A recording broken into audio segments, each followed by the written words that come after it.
Bem-vindos ao podcast Senseia. Hoje nós vamos falar do mito de peixes, do signo de peixes. Você que é pisciano, prepare-se para saber o que se trata o seu signo. Nós temos a nossa anfitriã da Grécia Antiga, Danda. Tudo bem com você? Aqui, tudo bem. Teremos peixes hoje, hein, Danda? Inclusive, Portugal é muito famoso por seus peixes. O bacalhau, não é? Bacalhau é português. Bacalhau não, bacalhau é norueguês. É norueguês, mas o famoso é o português. Ah, sim, o bacalhau de Portugal só da Noruega, né? Não, mas aqui é bacalhau de Portugal. Não há! Como que não há? Não há! Portugal não pode pescar bacalhau. O que pesca então? Já não pesca sardinhas ou qualquer coisa assim. Bacalhau não pode, é da Noruega. É só eles que têm Por que se diz que bacalhau é de Portugal? Mito de... Exato! Já começamos mal já esse mito do peixe, velho. Tudo mentira aqui no Brasil.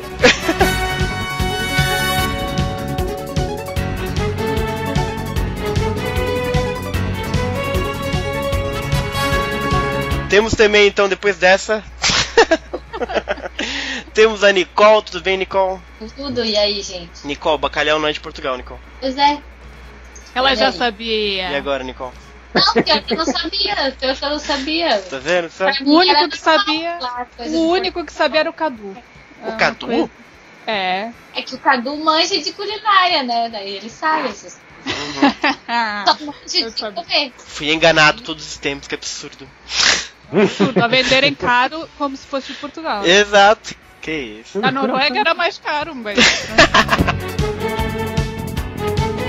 Temos também, finalmente, de volta o podcast de mitos do Brunão. Aí, Brunão. E aí, Xará? Tem salmonete, tem pescada branca. De Portugal? Tem sargo, tem robalo. Você tem certeza? Sardinha. Porque até agora eu achava que bacalhau também era. Tem peixe espada preto. Bacalhau não, mas o bacalhau famoso é de Portugal, sim. Tá vendo? Muito por causa da bacalhoada. Assim, o bacalhau pode não ser de Portugal, mas bacalhoada é. Entendi. Ah, pronto. Salvou, Brunão. Salvou o mito. O bacalhau abrange todos os estilos de bacalhau. Olha aí.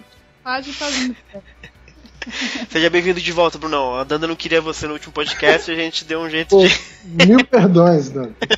Eu acho isso muito mal. Vou-me embora. E temos novamente o Alan, que gostou de falar de mito e voltou pra falar de peixes, Alan. É isso aí, mais uma vez aqui, né?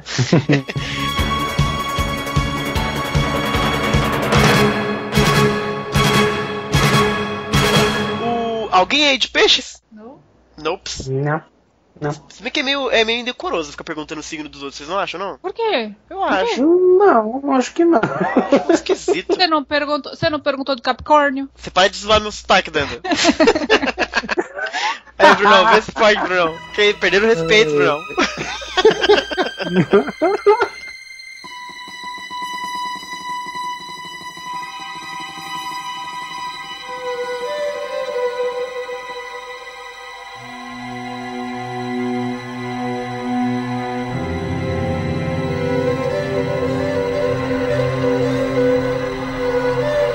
Manda bronca, Danda, qual é que é dos peixes? Então vamos falar, agora eu vou inverter eu não faço aquela ideia, ordem.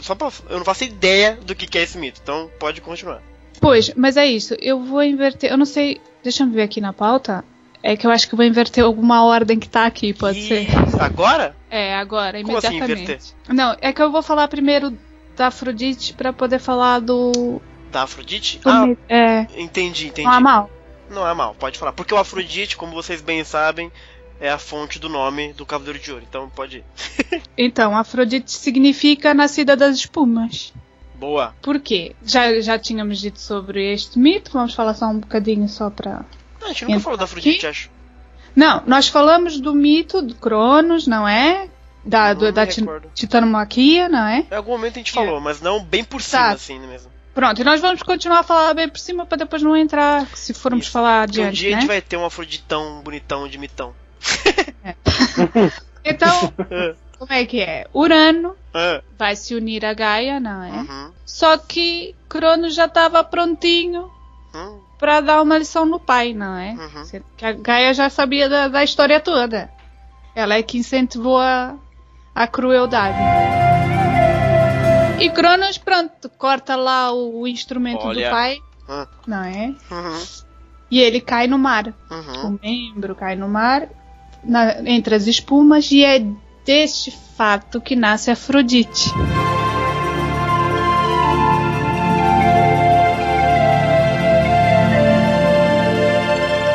Certo? Que situação. Céfiro vai pegar a Afrodite, que é o vento, não é? Vai conduzir a Afrodite até o Chipre, onde ela vai ser recebida pelas horas. Nós já falamos das horas, certo?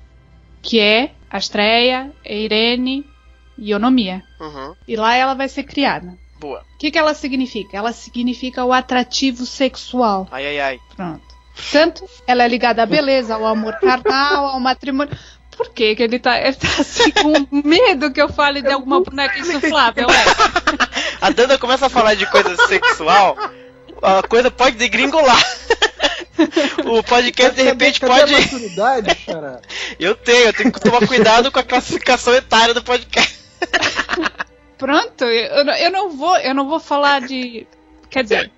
Não pode sei, falar, Danda, é que é um podcast livre. É só pra saber se depois eu tenho que colocar uma entendeu? Uma taxa. Uma taxa, exato. Só pra saber. Em alguns lugares, em alguns mitos, ela é considerada a deusa dos marinheiros por ter nascido no mar, não é?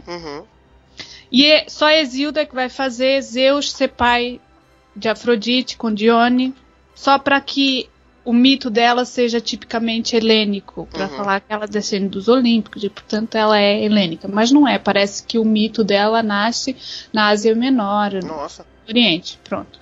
E eles adquirem.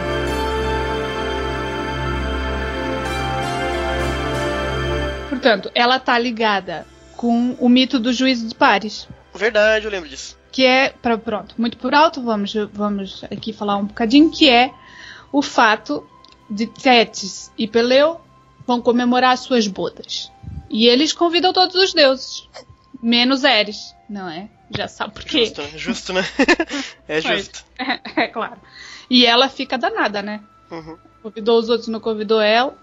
O que ela faz? Armou pra cima do pessoal que tava lá nas bodas. Agarrou numa maçã, colocou em cima da mesa e com uma inscrição assim: para a mais bela. Olha, simples e perigoso. Exato. Já viu, não é? Era Atena e Afrodite. A maçã é minha. É óbvio, não é? Você não tá vendo que é pra mim? Mais bela. Deu-se uma confusão. Armou essa confusão na boda dos coitados. E cataram Zeus e disseram, né, já que ele que é o chefão, ela assim, decide. E Zeus, que não é burro nem nada, começou a ver o caso mal parado pro lado dele, pensaram que se eu escolher uma, as outras duas voltam-se contra mim. Pegou um desgraçado que tava lá levando o rebanho no Monte Ida, que era por acaso o Paris. Foi o pato da situação. Ô filho, anda cá. Agora tu vais decidir aqui quem é a mais bela. E a mulher, não é? O que acontece? Atena chega pra ele, muito mansinha, e promete pra ele que ele vai ser invencível em batalhas se ele escolher ela. E chega a Hera e diz assim que ele vai ser o rei do universo. Tem a coisa, né? Partiu dali do bom em batalha pro rei do universo. Exato. Agora imagina lá o que é que a Afrodite prometeu, Meu né? Deus. Pronto. Tá a ver como tu és? Pensamento sujo. Ela prometeu uma mulher bonita pra ele. E tu pensando coisas. Estás a ver como não sou eu? É a cabeça das pessoas. Orgias eternas da Afrodite. Que mente suja, hein, Xará? Eu tenho mesmo, ué. Pronto, rolou mesmo, tá? Rolou porque a Afrodite também não perdoa ninguém. Exato. Quem engana quem? Essa Afrodite aí, vai pra lá, ué. Pronto. E é justamente isso que mais tarde vai definir quem é que vai ficar do lado dos aqueus, quem é que vai ficar do lado dos troianos, não é? Que é por causa disso. Paris é troiano, ganhou duas inimigas, porque ele escolheu a Afrodite, obviamente. E as duas ficaram do lado dos aqueus e dos espartanos, e só a Afrodite ficou do lado dos troianos.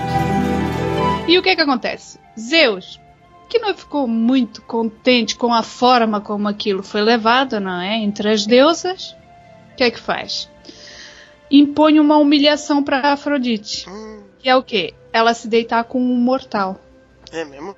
Que é Anquises.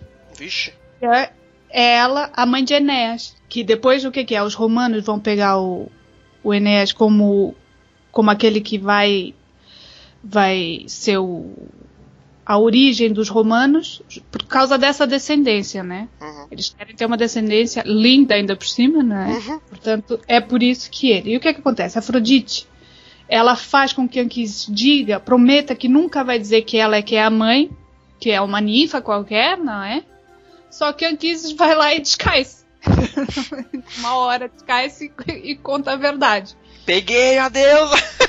Pois, e Zeus fica furioso, não é? Com a quebra da promessa e aniquila ele com um raio. Justo. Mas contra a vontade mesmo de Afrodite. Afrodite não queria esse caso. Entre os próprios deuses, ela foi causadora de muitas discórdias, não é? Ela era muito bonita, então o que Zeus faz? Para não haver mais confusão, casa ela com Hefesto. Que é o mais feio de todos. Exato, para não haver confusão, ele entrega ela para Hefesto.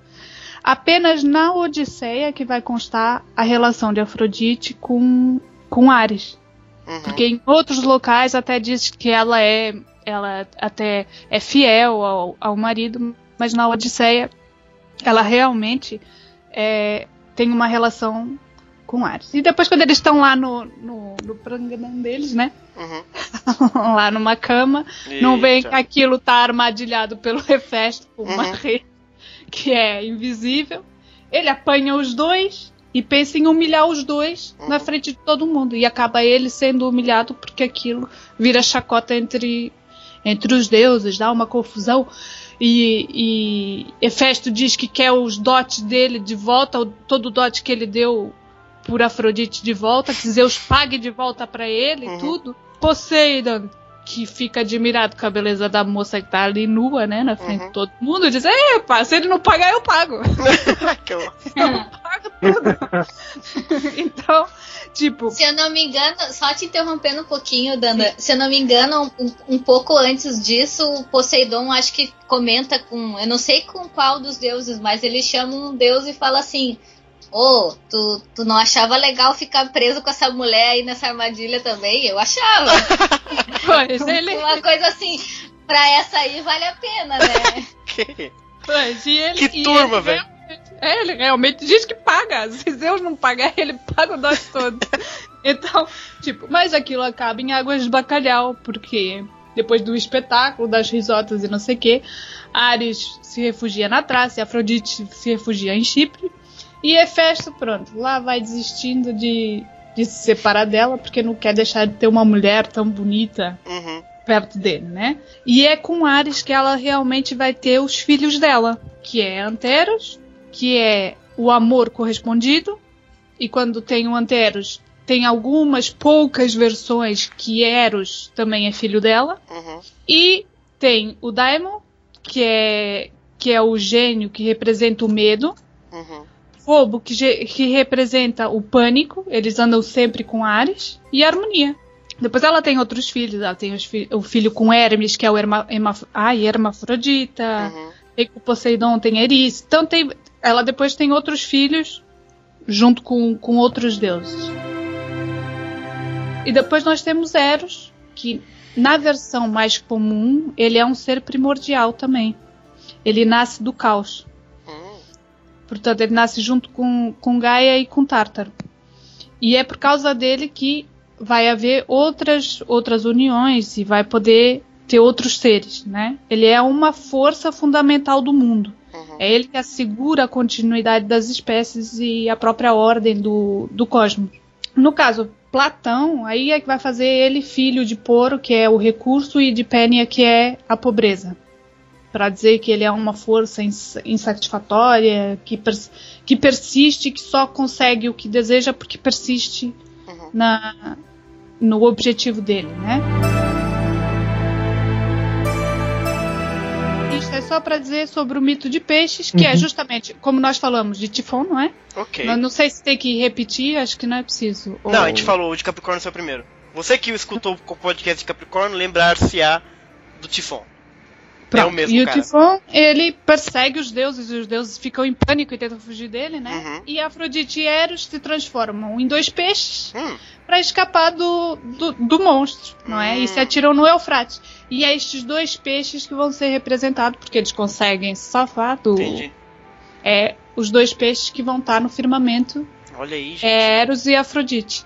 Esse Tifão aí tá causando problemas. É verdade.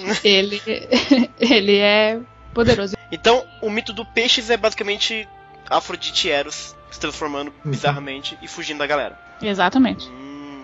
E aí, Zeus pegou os 2 peixes e botou no céu, que é aquele nome bonito que o Alan falou, como é que chama mesmo?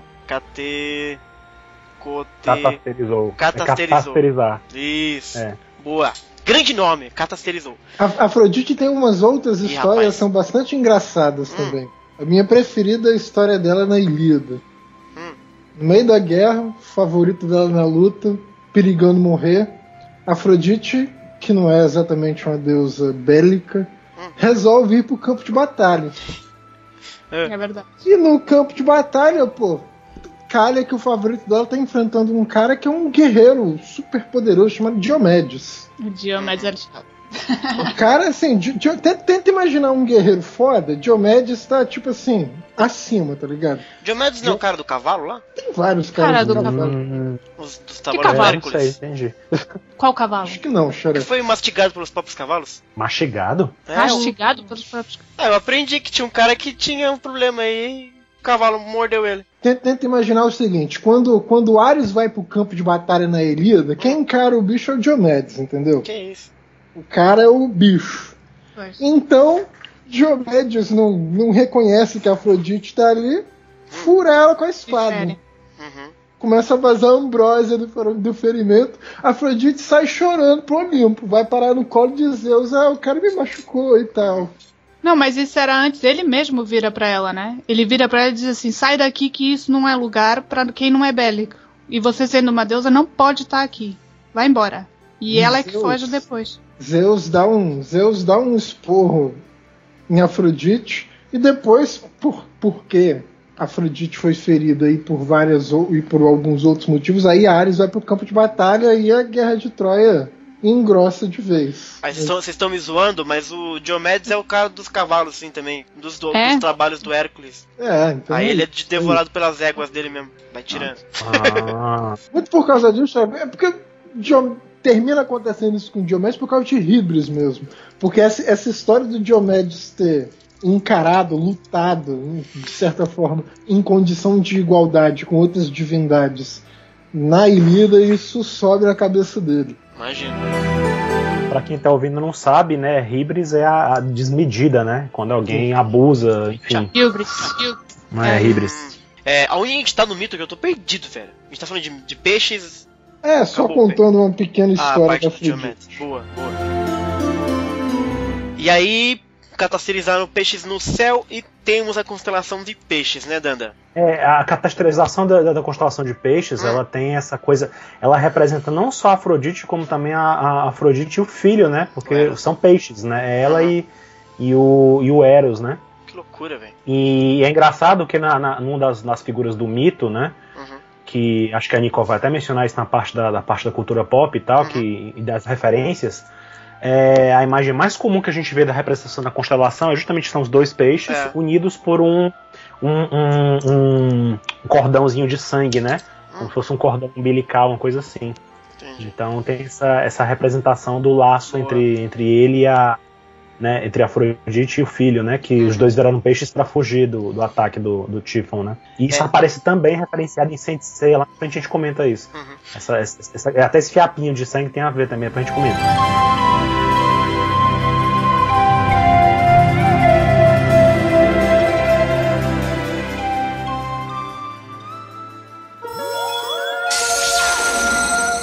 Vai, Nicole, vamos falar de cultura pop de peixes. Vamos. Já começou falando de bacalhau, né? A gente tem uma influência muito forte culturalmente.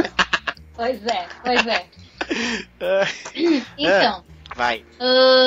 além das outras coisas que eu já comentei dos outros mitos e que eu recoloquei aqui, tem algumas coisas legais. Por exemplo, em pintura, arte digital, fotografia, coisas relacionadas à representação em desenhos, enfim. Tem um detalhe na Catedral de Notre Dame, que é um vitral com a representação de peixes, e tem esse cordãozinho que o Alan comentou ligando, né, a boca de um à boca do outro.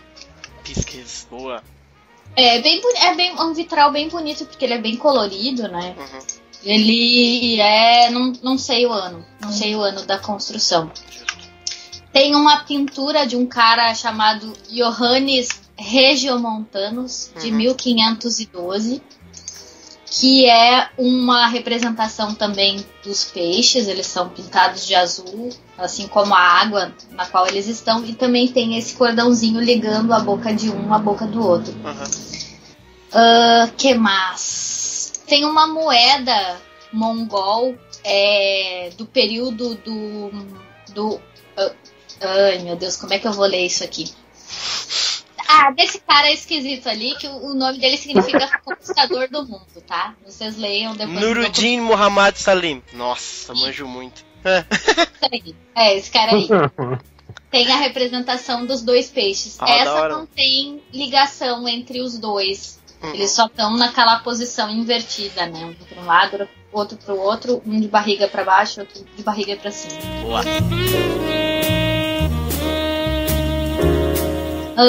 Deixa eu ver o que mais.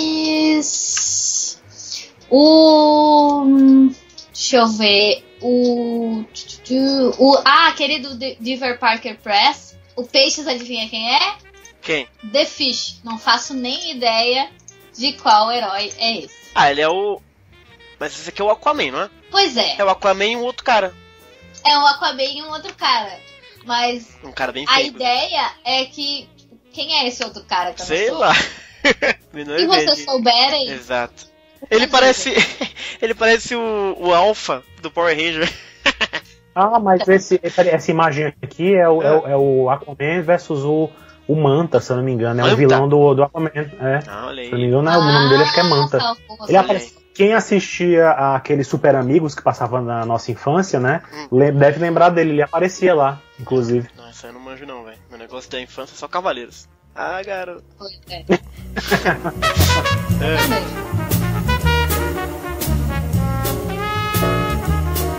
Tem uma pintura de um pintor lituano, que eu não vou saber dizer o nome, Carlos Constantinas, não sei o que lá. 1907. É uma pintura que mostra os dois peixes no céu e tem o símbolozinho dos peixes como se fossem estrelas, assim, estão acima do sol. É uma pintura bem diferente, assim. Nunca tinha visto nenhuma representação desse modelo. Tem aqueles mesmos cards do cigarro lá que eu falei sobre o Capricórnio. Tem o de peixes também, com o símbolozinho, né, dos peixes, os peixes ali. Esses peixes não são ligados, embora tenham umas representações que parecem umas cordas atrás. Eles estão ligados com aquelas cordas náuticas, assim. Tem um desenho atrás. Bem bolado, bem bolado. Deixa eu ver o que mais. Tem uma coisa interessante sobre a questão dos peixes. Tem uma palavra que é muito usada na Bíblia, que é peixe, né? Que é ligada a Jesus Cristo, enfim. Então tem essa... Ichthys é a palavra. Daí tem uma inscrição gravada em mármore nas ruínas de Éfeso, que é na atual Turquia. É uma fotografia feita em 2007. Uma figura bem, bem bacana, assim. E aí tem aquele símbolozinho bem conhecido do peixe, que é só um risquinho assim preto. Parece aqueles desenhos de criança, que é muito representada junto com essa palavra. Não tem a ver exatamente com o mito, né? Mas é interessante dizer que as pessoas encontram, né, essa palavra com o símbolozinho do peixe. Que mais, gente? Bom, tem diversas imagens, como vocês podem ver no documentinho ali. Em livros, mangás, etc. O Noah Perricone, ou Perricone, sei lá, é um personagem da Marvel que é o Pisces, o codinome Pisces. Ele também faz parte do cartel criminoso Zodiac, junto com os outros personagens, o Capricorn, o Taurus, enfim, com o Scorpio, que a gente já falou, que é o irmão gêmeo do Nick Fury, que é o Jacob Fury.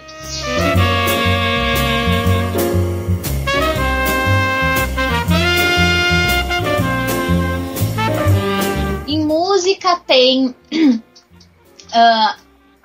Pieces é o nome de um álbum de jazz de Art Blakey and the Jazz Messengers. Tem uma música chamada Pieces no álbum, inclusive. Tem também a música do Oswaldo Montenegro, Aos Filhos de Peixes. E a gente colocou os linkzinhos pro pessoal ouvir se quiser.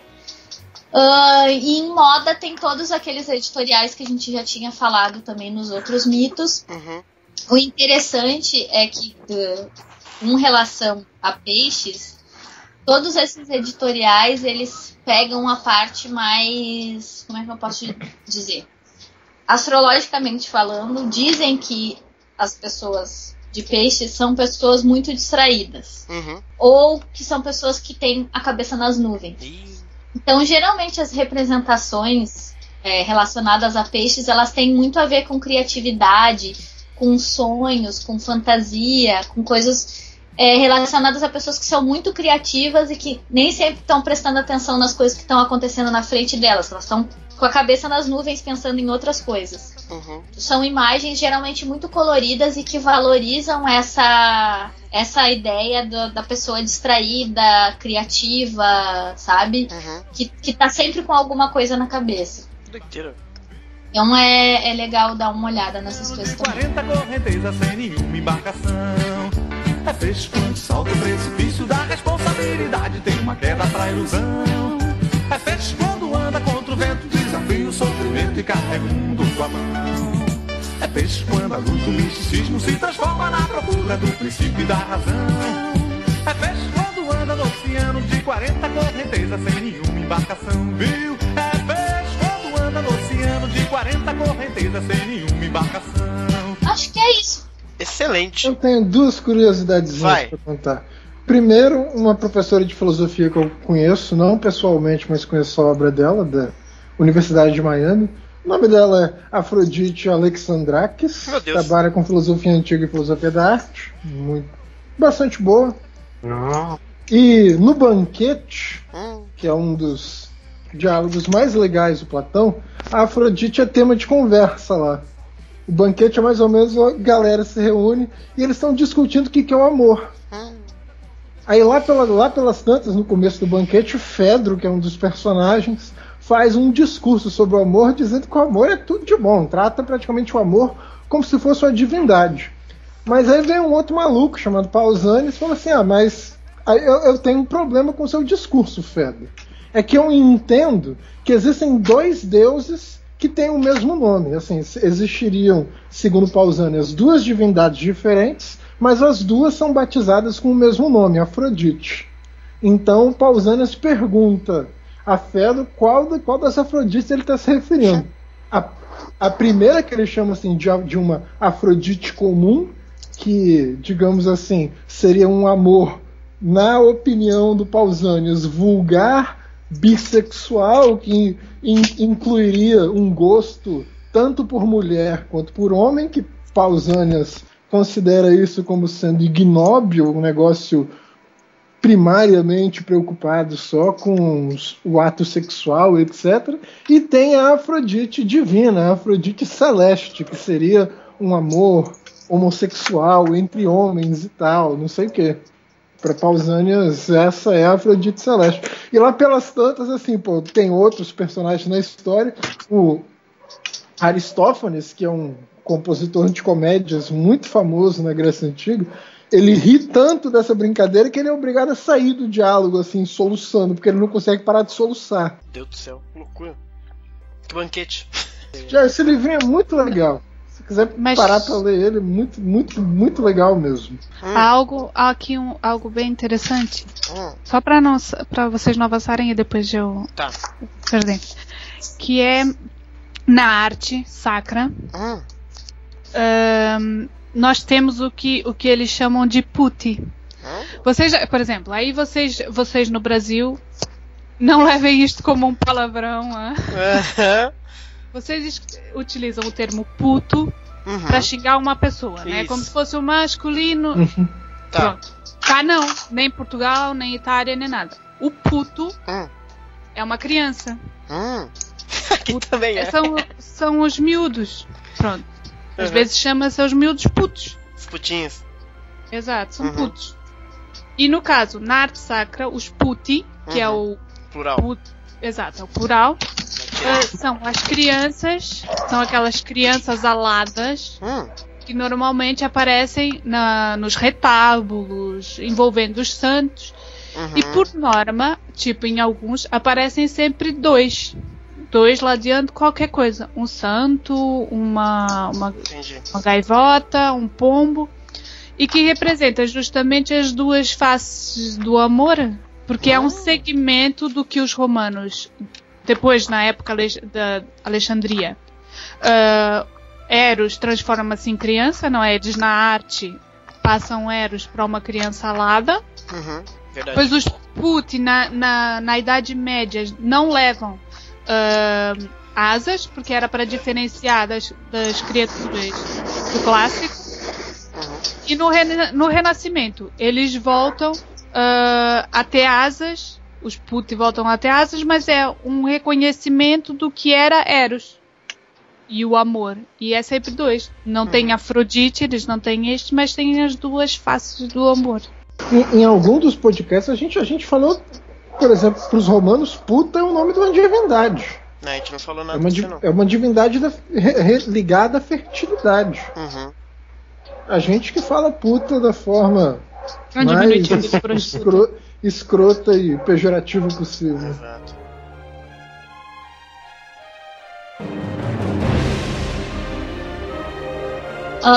Tem um negócio aqui que foi adicionado agora, a Afrodite no desenho de Hércules da Disney. Olha aí. Tem todo mundo naquele desenho também, né? Você vai falar disso?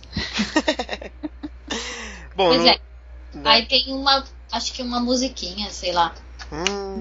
Vamos falar toda vida que a Afrodite toda vida que a Afrodite aparece na desenho da Disney, toca uma musiquinha dela aparecendo numa concha, tá? É muito engraçado. Tem até um episódio em que o Ares fica de saco cheio da música e aí ele pede pro Hércules arrumar uma... E lá no Hades, né, lá no submundo, pegar a água do... Como é o nome do rio que apaga a memória dos mortos? Estige. Pronto.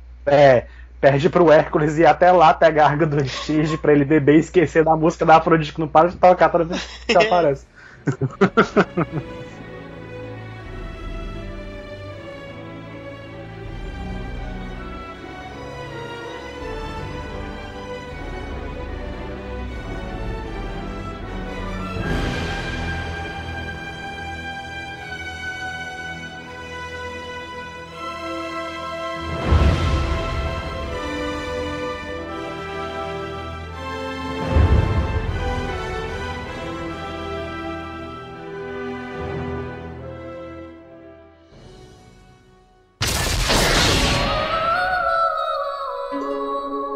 Vamos falar de quem interessa, então? Ô, louco. Do cavaleiro mais lindo do mundo.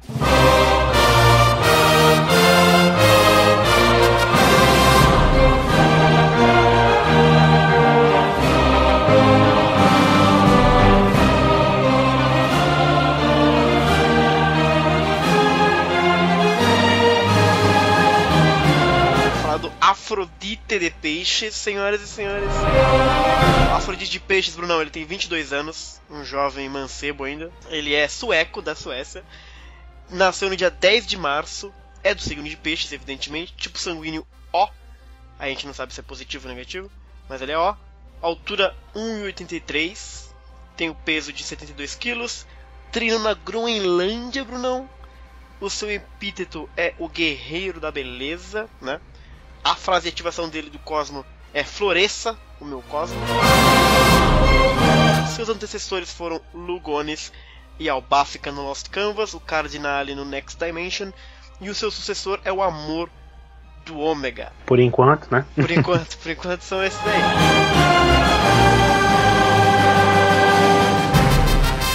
A história do Afrodite a gente não sabe muito bem do passado dele, mas ele é o homem mais lindo e terrível de todo mundo. É assim que o Saga apresenta ele nas 12 casas.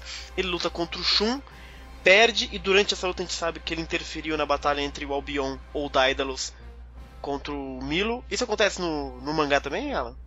Eu não lembro. Sim, acontece no mangá também. Boa. No mangá, só que no anime eles esticam um pouco mais a história e começa com... É aquela coisa, né? O mangá tava atrás, sim, o anime tava passando. Tá chegando. E aí eles criaram esse mito aí pra inserir o Milo na história, né? Pra dar alguma função pra ele, além de só falar com o mestre na sala, né? Aí fizeram ele enfrentar o mestre do Shun, que não se tinha noção ainda quem seria, né? No mangá. Acharam que o Kurumada talvez nem fosse trabalhar com a história do mestre, né? Aí, enfim, colocaram lá a imagem dele, e aí depois, quando apareceu no mangá, aí era o Daedalus, era outro personagem, o mangá, né, ficou diferente. Mas os dois representam a mesma constelação. Exato. E aí ele enfrenta o Daedalus ou o Albion, depende da sua fonte, e lá ele ajuda a matar, basicamente. É por causa dele, dos efeitos da Rosa Diabólica Real, que o Milo finalmente consegue sobrepujar o Cavaleiro de Sephron. Ele, na saga de Hades, ele morre, né, depois contra o Shun. Ele é ressuscitado pelo Hades como espectro para lutar ao lado do Sion, naquela loucura dos espectros de Atena lá. E aí ele é vencido pelo Mu, e quando ele volta pro Castelo Raistlin para pedir a sua vida eterna, a gente vai ter que debater um pouquinho isso, ele é vencido humilhantemente pelo Radamantes, até porque tinha aquela barreira. Eu não sei se a barreira funcionava lá contra os espectros. E aí ele é vencido pelo Radamantes e é jogado lá no buracão de Omutsu, junto com Máscara da Morte. Em Soul of Gold ele é revivido e decide viver sua vida com Máscara da Morte na cidadezinha de Asgard. E basicamente é isso que acontece até o momento em que o Máscara da Morte decide lutar pela Helena, e a gente vê que o Afrodite estava meio que cuidando dos dois, etc. E ele acaba salvando todo mundo, mantendo todo mundo imune às toxinas da árvore Yggdrasil, né? E aí no final ele acaba virando o jogo contra o Loki, e junto com todo mundo ele vence o deus da trapaça no final. No filme do Abel ele aparece de novo, luta contra o Shun. Ele até vence o Shun, ou parece que vai vencer o Shun muito rapidamente, quando aparece o Ikki usando a sua ave Fênix, usando o seu golpe fantasma, e faz ele se lembrar de como ele tá tomando um banho num lago mega bonitão lá, todo divo. Aí ele começa, sei lá, petrificar, mó bizarro. Ele começa a ficar petrificado, e depois ele acaba morrendo pelo golpe do Ikki, né? Que finaliza ele com a ave Fênix. E aí ele aparece com a sua própria rosa no peito, assim, toda vermelha. Da hora. No Prólogo do Céu, a alma dele é selada pelos Olímpicos também. No Lenda do Santuário ele mal aparece, mas é legal porque ele está preocupado com a Atena, etc. Mas ele é derrotado muito rápido quando ele é atingido pela outra dimensão. Essa basicamente é a história do Afrodite na série clássica, vamos dizer assim, né? E a gente já pode debater alguns pontos aqui, né? Primeiro tem esse grande debate do Afrodite, de que lado ele está, né? Que a gente achou até faz um pouco mais de... amplia um pouco mais esse conceito, mas na série clássica ele tá do lado do Saga, e tem aquela coisa da justiça, do mais forte. Como é que é esse papo aí, Alan? No mangá eles deixam bem claro que o Afrodite ele sabia, né, do que estava acontecendo. Ele sabia que o mestre, né, tinha feito tudo aquilo. Ele sabia, inclusive ele menciona que o Shura e o Camus também sabiam, né? Ele menciona que eles sabiam a natureza do mestre e tal, e que eles acreditavam que o mestre, por ser uma pessoa forte, se ele conseguiu dar essa volta na Atena, né, fez ela né, deixou ela na posição dela de renegada, né, ao próprio santuário. Se ele fez isso com a deusa Atena, ele merecia realmente estar onde ele está e conduzir os humanos na luta contra os deuses, né? Então, assim, tem esse lado dele do Afrodite. O Afrodite ele não é muito bem claro. Muitas pessoas só lembram dele como ele era o vilão, ele é narcisista, não sei o quê. Mas Cintia Show fez isso de trazer, exaltar uma coisa que fica muito sutil no mangá e no anime, que é essa coisa de o Afrodite, ele nada mais é do que o cara que acredita que é a força que vai trazer a paz, que vai trazer a justiça, e que, enfim, o que eles estão fazendo ali é justificado, né? Os fins justificam os meios para ele. Então, assim, o Afrodite, ele quer a paz no mundo, ele quer o bem da humanidade, e ele acha que o que está sendo feito ali é o melhor para todo mundo, entendeu? Exato. E tem esse Cintia Show, deixa bem claro isso no discurso, em que Cintia Show ele vai complementando, ele cria uma saga, né? Paralela aos acontecimentos que a gente conhece do mangá, né? E nessa história, ele coloca que o Afrodite encontra com a Saori, né? Ele leva ela para encontrar com o Saga bom, né? O Saga quer falar com a Saori e tal, e depois ele é incumbido pelo Saga de levá-la de volta para o Japão, né?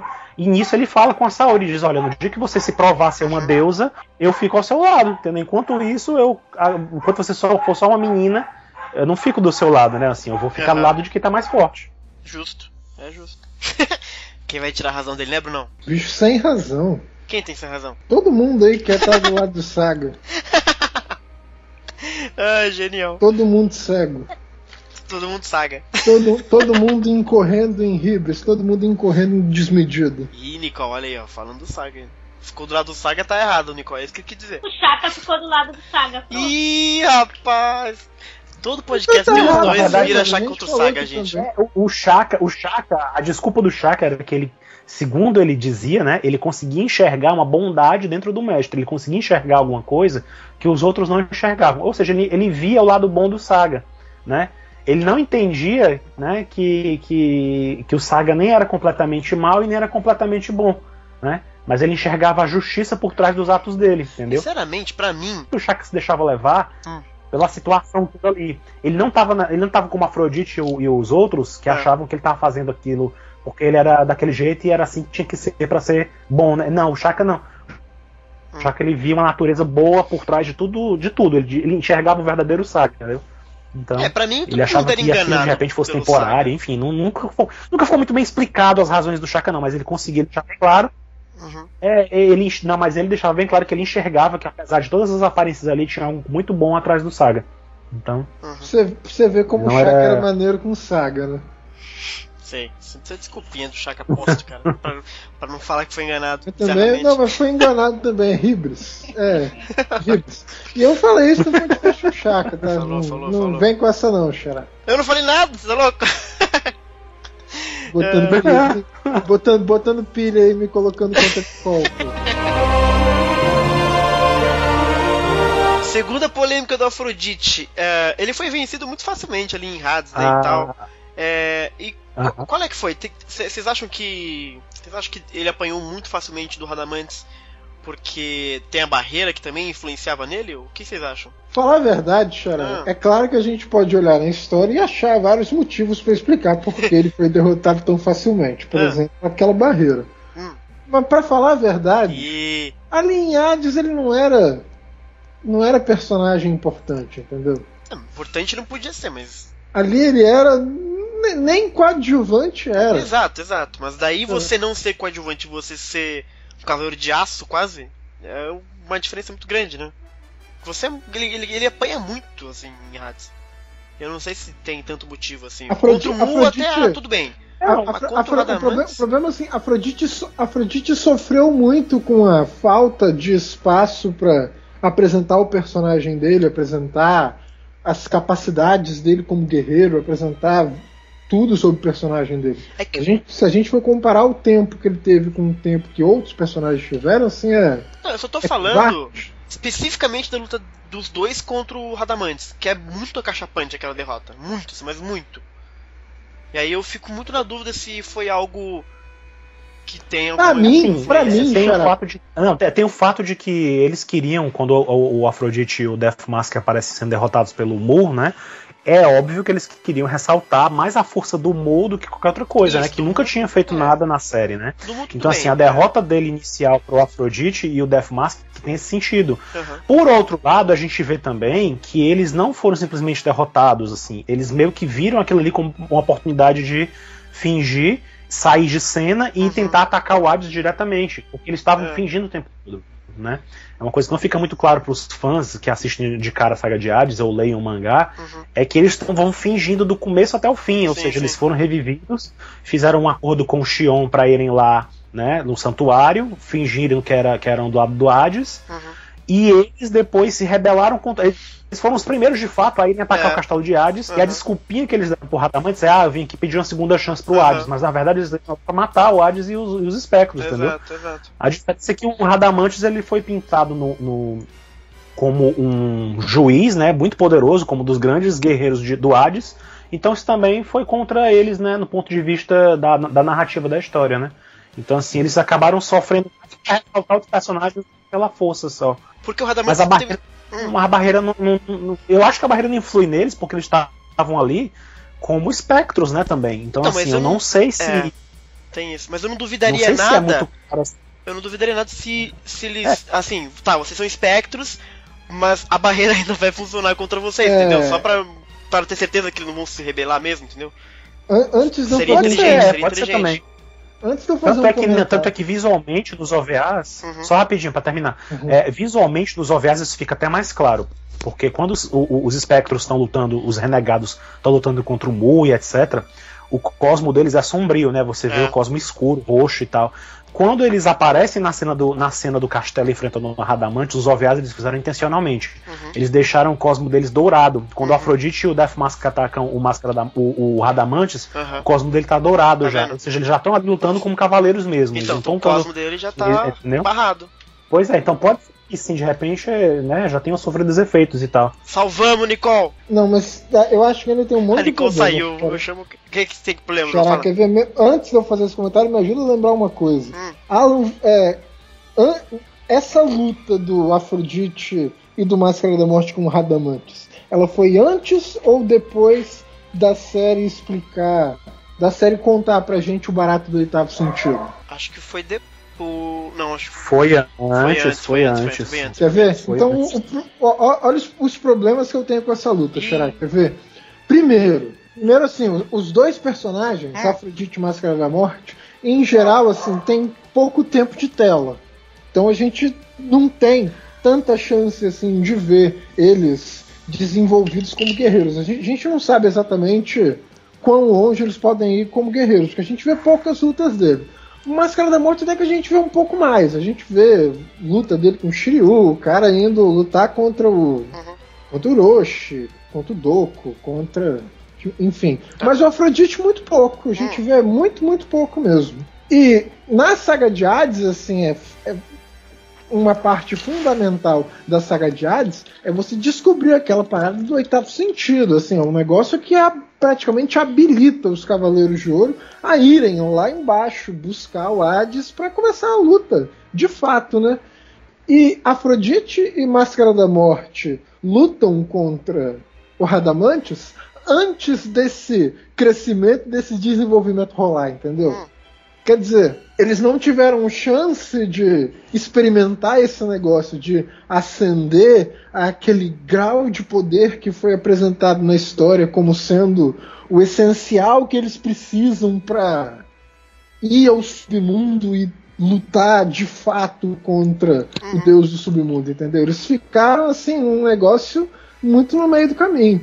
Aí tem aquela opção narrativa também de apresentar um personagem recém-incluído na história como sendo um fodão também, que eu também não gosto muito disso, né? Eu preferiria ter mais tempo para entender por que o Radamantes é forte, entendeu? Mas ele foi apresentado do nada, assim. O autor chegou assim, ó, esse cara é fodão, você tem que aceitar. Foda-se. Ele é fodão. Ele toma whisky, né, Bruno? Ó, esse cara é fodão. O whisky dele com gelo ou sem gelo, Xará? É com gelo, então não é tão fodão, então não é fodão. Então não é fodão. Ele apanha um pouquinho da Pandora, então ele é um fodãozinho. Tem, pelo menos pro meu gosto, tem vários problemas de desenvolvimento aí, mas não é exclusividade do Afrodite. Eu não achei, não, assim. O Afrodite, pra mim, é um personagem meio que desperdiçado nessa brincadeira aí. Não, mas eu acho que salvou direitinho a questão da barreira, pra mim é isso aí. Tá ótimo. Salvar até assim, na verdade, eu acho que só salva se a gente for muito generoso. Se a gente for um pouquinho mais exigente, não salva, não. Porque é um conceito que eles colocaram, que eu posso fazer. É claro, Acho que eu gosto de ver os Cavaleiros de Ouro apanhando. Quando a gente fala de Xará, desculpa, Xará. Quando a gente fala de salvar, a gente tá falando assim, dentro da lógica. Da regra que a série colocou. Eu já tô mais falando assim, essa parada tá bem escrita ou não, acho que não tá. Entendeu? Eu acho que tá sim. Agora, o mais polêmico, eu acho, nessa cena dele com o Radamantes, na verdade, que eu acho que até hoje perturba mais os fãs, é que quando, pra mostrar o Radamantes, né, fortão e tal, e derrotar eles, tem um momento em que eles fogem do Radamantes e ainda pedem que ele não faça nada, porque ele, assim, pedem misericórdia, uma coisa assim, né? Pedem, não faça isso comigo e tal. Isso é o mais polêmico. Esse é foda, isso é uma mancada. Mas isso aí do mangá também. Existe essa mesma cena pequena, porque no anime eles desenvolveram um pouco mais, mostraram eles fugindo até, né? Assim, no mangá tem isso também, mostra o Radamantes pegando os dois pelo pescoço e jogando também no alçapão lá no buraco, né? Não, isso aí realmente é uma mancada. Isso aí é sacanagem. Isso aí é mal escrito, Bruno. Isso aí eu tô com você. Assim, o Kurumada ele não tinha essa noção de que os personagens agradavam tanto aos fãs como depois ele veio perceber, né? Então tem essa polêmica aí, o que você acha dessa polêmica aí, Nicole? Qual polêmica? Do Afrodite sendo vencido humilhantemente. Pediram clemência pro Radamanto. Veja bem. O que vocês acham da Afrodite em geral? Também. Eu gosto do Afrodite. Só que assim, eu gosto do Afrodite por razões não convencionais, digamos assim. Okay. Eu gosto do Afrodite por causa dos poderes dele. Que eu acho muito legais. Tipo, o negócio de sugar o sangue com a florzinha lá. Um negócio assim de veneno e tal. Eu acho muito legal. Aliás, eu acho uma sacada muito interessante que sejam rosas e veneno. Eu sempre gostei dos poderes dele, assim. Um dos personagens que eu mais gostava também quando era pequena era o Afrodite, justamente por causa dos poderes dele, que eu achava muito bacanas, assim. Tipo, eu achava ele um dos mais poderosos, na real. Na minha cabeça era o Afrodite eu também e o achava, Saga. cara. Na minha cabeça era o Afrodite e o Saga. A aparição dele nas 12 casas é uma aparição muito peculiar, assim, porque todos os outros você entrava na casa e eles apareciam, ou um deixava passar, sabe? Mas a primeira aparição do Afrodite, que era só a silhueta dele brilhando assim, e o Saga falando que esse é o cara mais terrível do mundo, ele é lindo e ele é louco, não sei o que lá. Aí você ficava, caraca, meu Deus, que cara que é? E ele era o último, sabe? É o 12º. Sim. Então, teoricamente, ele era o mais pica mesmo, né? É engraçado. Era isso que eu achava, assim. Eu também achava, A Hades que deu de certa forma, o Cavaleiro de Peixes é a última linha de defesa. Exato, né? ele é o então último. Então ele tem que ser o Aldo Borogodó mesmo. Exato. É que Hades realmente deu essa... Por isso que eu falei muito dessa polêmica do Hades. Acho que não só Hades, Xará, quer ver? E os filmes também. Tem outra coisa de Sensei que é muito bom mesmo. Só que eu acho que também machuca um pouco o personagem do Afrodite, que é o filme do Abel. É verdade. Sim, era disso que Mas eu ia machuca falar todo agora. mundo ali, né? Não tem nenhum que se salva. Só o Saga se salva ali, olha lá. O Saga é porque o Saga dá uma Então, só ele. puxada homérica no Mas se você pensar nos Dourados no Abel, porra, sabe? O Camus e o Shura também... junto, sabe? Mas é que o filme é um negócio respeita, mais né? rápido, então também não dá pra ficar com aquela coisa de 1000 anos, os caras batendo neles até serem derrotados e tal. Na saga de Hades eu não vejo. Foi muito discrepante. Que ele perdeu muito rápido, não sei o que. Pensando pelo. Bom, não sei se tem muita saída, não. Enfim, né? Não sei dizer. Ou das duas, uma. Ou ele é muito fraco, ou tava muito fraco, ou o Radamantes é mesmo muito forte, entendeu? Eu acho que o Radamantes tem que ser um cara muito forte, afinal ele é um dos 3 juízes. Eu acho que Hades não colocaria um juiz fraco. Exato. E não sei, talvez ele quisesse chegar mais rápido no Hades e se deixou morrer. O problema é ele implorar pela vida, aquela coisa meio escrota que ele faz, né? Que é o Kurumada que inventou, etc. Que aí dá uma quebrada nas pernas, vai. Daí eu acho que é mais assim uma coisa relacionada à própria vaidade do Afrodite. Eu acho que eles querem muito bater nessa tecla. Só que aí ficou de um jeito meio feio. Já no filme do Abel, por exemplo, é feito de uma maneira que eu gosto. Por exemplo, ele começa com um discurso já pro Shun, perguntando o que ele mais valoriza, né? Ele diz que é a beleza, enfim, tal. Então eu acho que tem esse lance da vaidade também.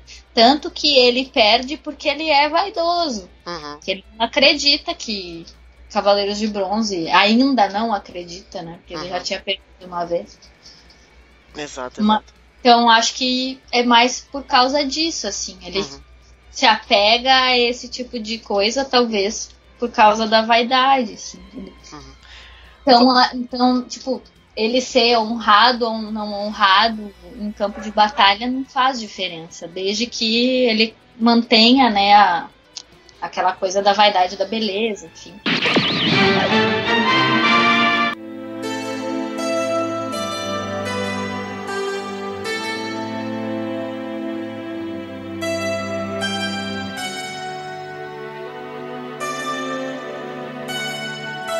Vamos falar sobre as técnicas, então, do Afrodite? Que tem bastante coisa pra falar, Danda. Vamos. Ele tem 3 golpes, que são bem bonitões.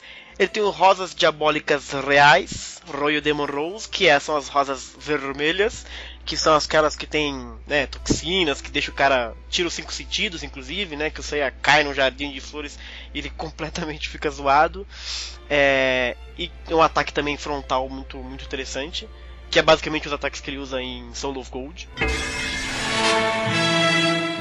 As rosas que cobrem o caminho não são rosas comuns. São rosas envenenadas, plantadas e cultivadas em jardins reais do passado, com o objetivo de bloquear qualquer invasor. São rosas diabólicas. Assim que você aspira o pólen ou toca nos espinhos, a sua função física diminui e perde os 5 sentidos até finalmente morrer.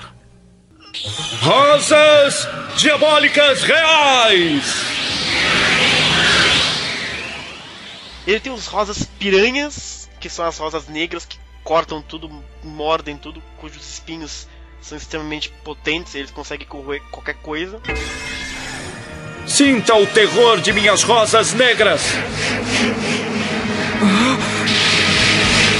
Dancem, rosas negras! Dancem, rosas piranhas! E finalmente tem a rosa sangrenta, Bloody Rose, que é uma rosa muito interessante, que ele taca no coração da pessoa e suga todo o sangue do coração da pessoa até a rosa ficar vermelha, sangrenta. As rosas vermelhas das rosas diabólicas reais levam à morte lentamente.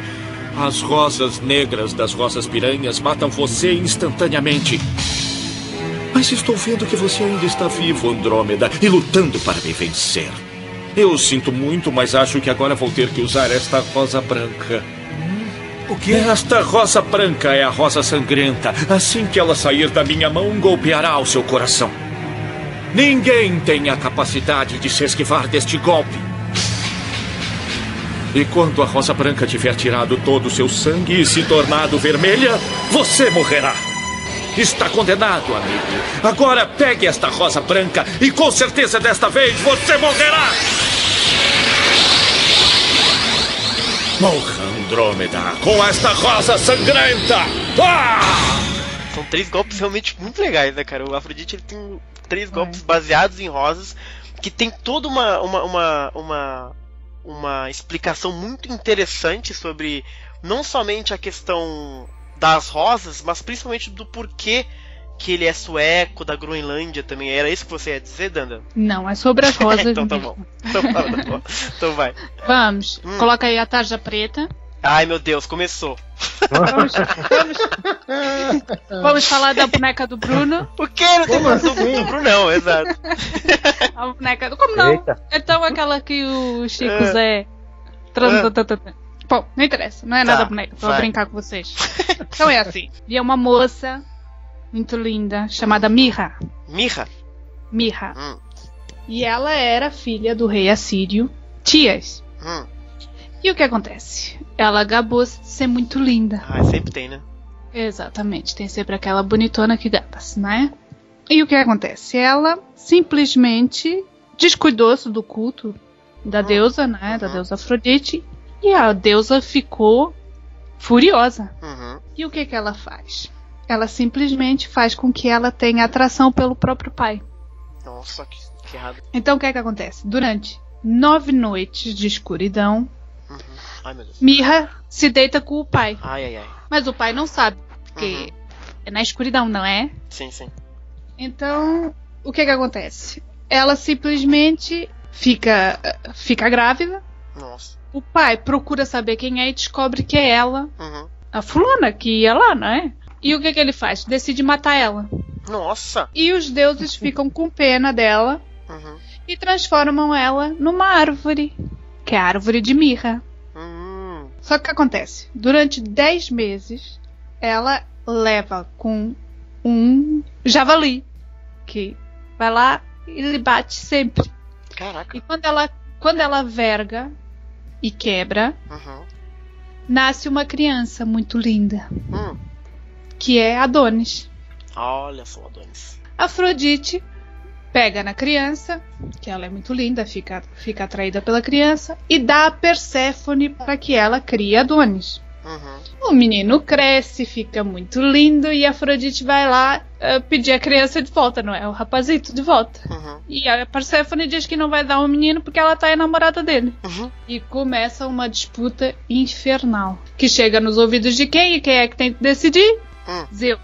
Sim. Não é? Zeus. E Zeus, na contenda, o que é que diz? Chama a ninfa Calíope, Uhum. que é mãe de Orfeu, e diz pra ela que ela é que tem que decidir com quem é que a criança... Vai ficar. O rapazinho, ou Uhum. qualquer coisa, mas vai ficar.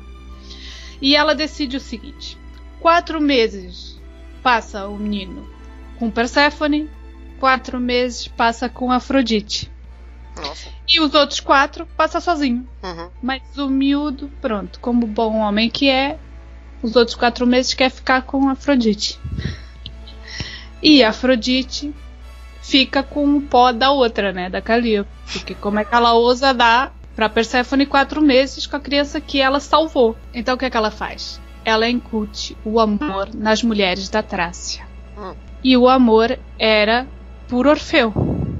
Mas Orfeu era fiel a Eurídice, que já não estava lá. E ele só tinha relacionamentos com homens. Uhum. E é por isso que se diz que ele é o pai da pederastia. Uhum. Porque o amor e tudo ele só dava para homens. Ele negava essas mulheres. Uhum. Pronto. E as mulheres, muito loucas com aquilo, vão lá e matam Orfeu. Exato. E completam a vingança de Afrodite perante Calíope. Uhum.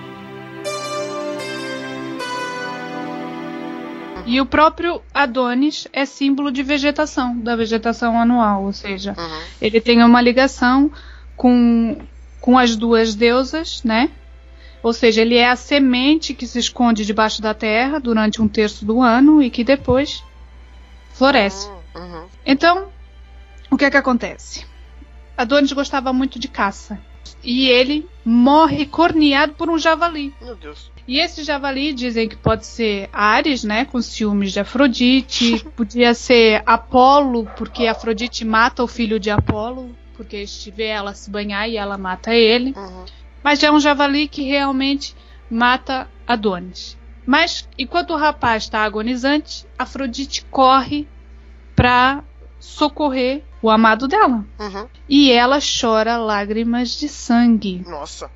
Ela sofre por ele. Uhum. E enquanto ela corria também, há um outro mito que não é, ela não chora lágrimas de sangue, ela enquanto corria, ela se machuca, não é? E sangra em cima do rapaz. E aí nascem as rosas. Olha. As rosas vermelhas nascem nesse mesmo local onde cai o sangue de Afrodite, que é o símbolo do amor frustrado. É a frustração dela, ou seja, as rosas brancas já existiam, não é? Elas brotam e mancham-se com o sangue de Afrodite. E o que acontece? Forma-se um jardim, que é o jardim de Adonis, que as meninas puras iam regar e em seguida morriam envenenadas pelo sangue daquele amor que foi frustrado pela morte de Adonis. Olha aí, gente. Aí, ó, interessante. Vai tirando. Cromado não é um gênio. Elas regavam com água e acabavam por morrer ali mesmo nos campos e serviam também como de adubo para essas flores. E o próprio sangue delas era absorvido para alimentar as rosas. É giro, não é? Bonito. Eu acho genial. Que isso? Genial. Mas por outro lado, eu fico pensando assim. Quer dizer então que aquele corredor que o Sei e a Marin tentam atravessar é tudo frustração amorosa do Frofro? Pode eu ser, acho que ué. não. Ué. Eu acho que não tem. Eu acho que não. Eu acho que deve ser qualquer Coitado, coisa. tô até com pena do cara agora. Tá com pena de quem? Do Afrodite? Sim, pô. Se aquele corredor lá, a frustração amorosa do cara, tô até com pena agora. Sei lá, mas deve ser tudo uma rosa pra cada mulher e homem que ele pegou na vida. E ele nunca pôde ficar com ninguém. Aí o cara barbariza, né? Não, ele nunca pode ficar com ninguém, porque é um cavaleiro de ouro. Eu já tava pensando, tipo, tudo aquilo é uma pessoa só. O Xará já barbariza. Ué, um homem bonito desse jeito, não? Uma pessoa só, imagina? É problema, pô. Você não viu ele arrastando a saia lá pra cima da Helena no Soul of Gold? O cara Pois não tem tempo ruim ele com não perdoa. Não tem tempo ruim. E segundo as meninas aí das fanfictions, não perdoa nem o Máscara da Morte, não curto nada disso. Não perdoa ninguém, se bobear ele passou a vale em todo mundo nos 12 caras. Rodou ali, né?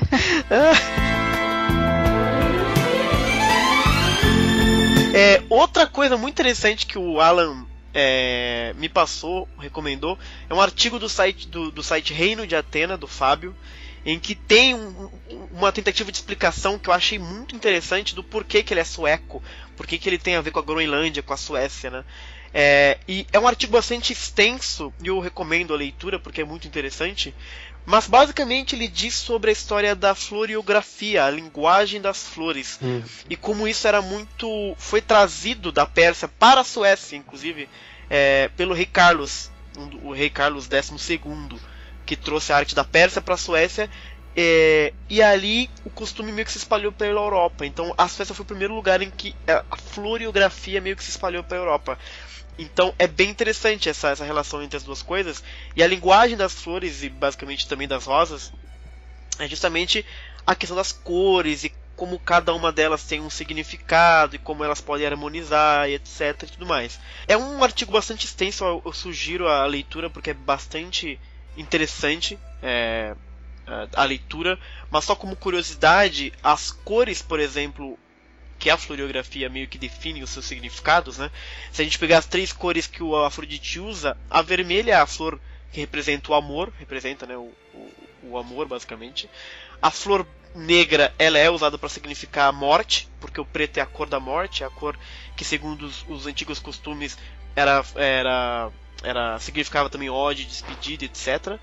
E a flor branca, ela tem muito a ver com a inocência, pureza, discrição e amizade e humildade. Então essas são as 3 rosas que ele usa, que de acordo com a floriografia esses são os significados. E é uma salvada interessante, né, você ter isso, porque tem a ver com a Suécia, e que é basicamente o local de nascimento do Afrodite, o treinamento dele também foi na Groenlândia. Então tem ali toda uma simbologia de flores naquele local, que aliado com a mitologia tem todo um outro significado.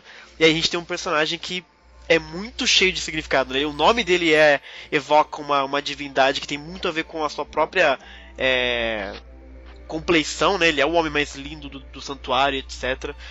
Tem muito a ver com a personalidade dele também, porque ele é muito autoconfiante, extremamente orgulhoso, se achando e tendo certeza, na verdade, que ele é a criatura mais bela do mundo. E eu gosto muito do Afrodite, gente. O Afrodite é um personagem que, infelizmente, ele foi muito mal usado, mas também não sei o que eu faria com ele em Hades, mas que, fora isso, ele é um personagem que eu acho muito fascinante, sem zoar.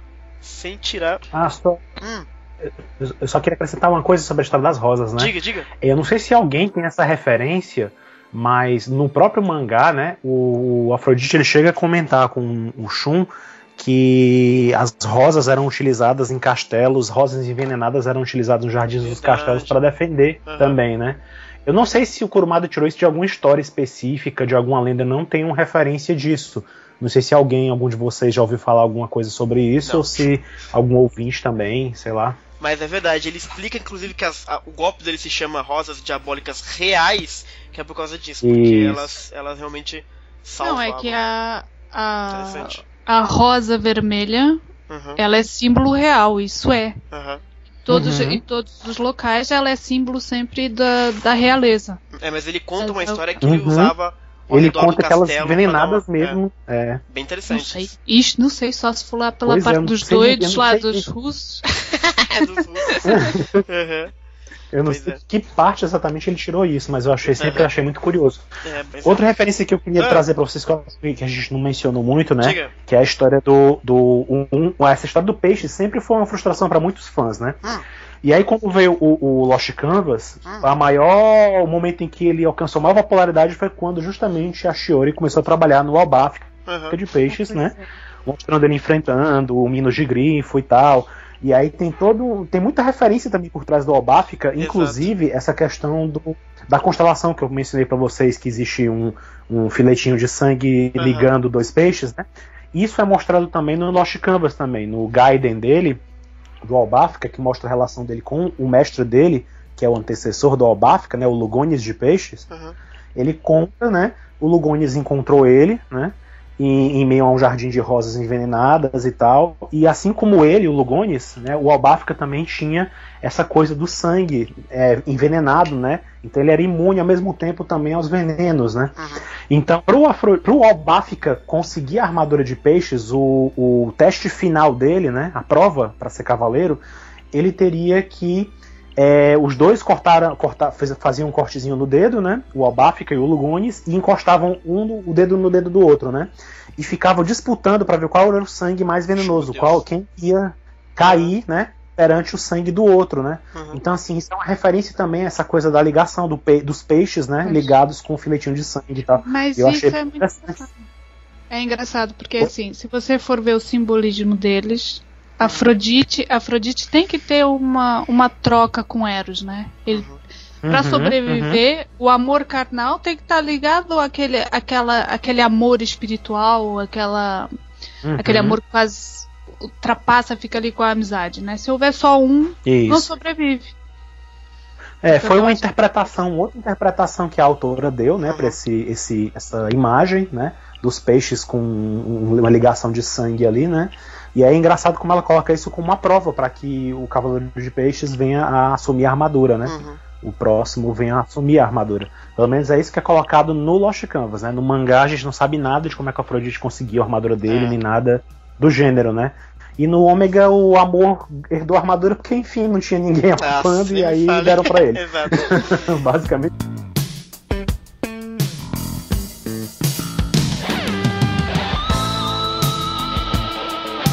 Só um pequeno detalhe, a coisa dos jardins venenosos é verdade. É mesmo? Olha aí.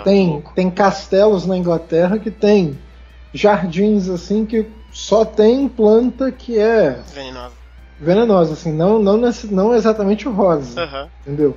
Mas, por exemplo, você chega lá, tem lá placas gigantescas dizendo assim, você não pode tocar, você não pode tocar, você não pode cheirar e você não pode nem comer nenhuma das plantas que estão aqui. Porque todas elas são venenosas. Assim. Vários castelos na Inglaterra, pelo menos, que tem coisas assim.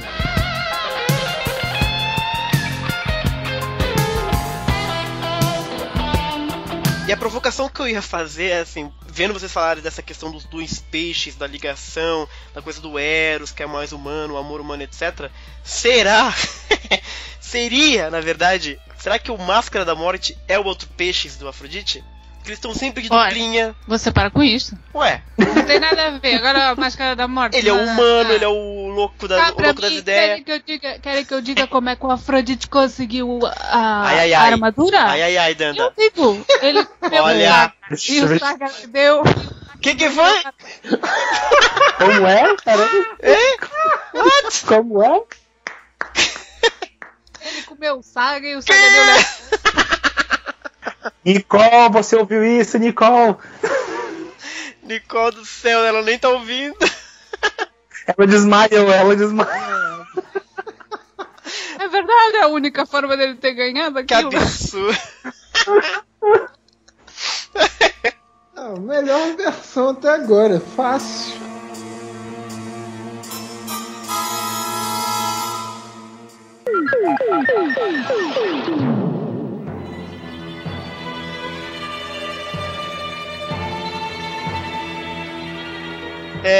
Sobrou alguma coisa do Afrodite? A única coisa que sobrou é a tal da polemiquinha que o Afrodite é um daqueles personagens de Saint Seiya que tem a pecha ocidental de ser viado, de ser homossexual. Que é bastante curioso porque a série nunca trata disso, que é muito interessante. Convenhamos, Xará, isso é problema do nosso público ocidental. Exato. Lá no Japão é até estranho, assim, na verdade o estereótipo de homossexual no Japão é o cara musculoso, fortão, só de sunguinha, tá ligado? Entendi. Tenta imaginar aqueles caras que vão luta livre, só de sunguinha. Tipo, maluco de MMA, vai lutar só de sunguinha, todo bombado, todo musculosão. Isso que é estereótipo de gay lá no Japão. Entendi. Zangief, por exemplo, do Street Fighter, é gay. Entendi. Ele é gay canonicamente ou você tá... É gay canonicamente. É mesmo? A Capcom apresenta o cara como gay. Caraca, não sabia. Não sabia disso. Mas eu também não sabia até pouco tempo. Que louco. Mas enfim, esse que é o estereótipo de gay lá. O Afrodite para um público oriental, aquilo lá não é um estereótipo. O Afrodite, ele é aquele andrógeno japonês, né? Aquela categoria que acho que o Alan já falou, que é o tal do Bishonen, né? Que é o personagem que ele é muito lindo e as pessoas amam ele, etc. Mas eu acho muito... O Afrodite, pra mim, ele é o cara que corta pra qualquer lado, assim. Mas nos gregos também pensavam assim. Então. Portanto, ele tem a beleza dos antigos gregos. Mas eu acho importante a gente falar porque eu acho muito horrível quando as pessoas ficam essa coisa muito pejorativa em cima dele de ser gay e tal. E a mesma coisa que eu disse do Shun, eu acho muito legal que a série tenha um personagem que, ainda que ele não seja gay, a gente que é ocidental, a gente identifique ele como sendo homossexual, entendeu? Porque é natural no universo de Saint Seiya que ele seja assim, ninguém liga pra isso, porque é normal, como o Shun na nossa visão também é, como o Misty na nossa visão também é. Porque isso, de uma certa forma, quando você tem 10 anos, eu meio que aprendi que o cara que passa batom e é mais afeminado é normal, porque o Shun não tá falando nada sobre isso, o Saga não tá falando nada sobre isso, entendeu? Então, se nesse mundo de Saint Seiya isso é normal, por que no nosso não pode ser normal, tá ligado? Então eu acho muito legal esse valor, cara. É um assunto não muito abordado, assim, diretamente. O Kurumada... Exato. Ele não para abordar isso e dizer... Eu acho que tem até uma frase que eu não lembro agora se tem no mangá, mas no anime tem. Quando o Shun enfrenta o Afrodite, quando ele segura a mão do Afrodite para não atacar o Seiya e deixar o Seiya passar, né? Ele fala exatamente algo desse sentido, assim, olha, eu não gosto de pensar como que isso ou aquilo seria algo que um homem faria ou deixaria de fazer. Mas agora eu vou agir, eu estou agindo aqui, vou enfrentar ele sozinho, então eu sou homem e tal. Ou seja, ele tem aquele discurso de que o Kurumada pra ele não tem isso de que isso é de mulher, isso é de homem. Exato. Entendeu? Até o fato de até ser taxado de homossexual não é pra ser uma coisa pejorativa. Não deveria ser tomado como isso por ninguém, entendeu?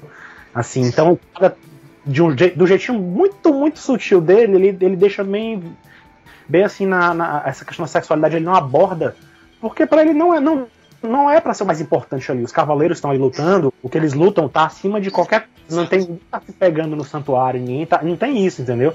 Assim, pra ele, é o sacerdócio, entendeu? Assim, então tá acima de qualquer coisa mundana, seja a vida cotidiana, seja a sexualidade, enfim.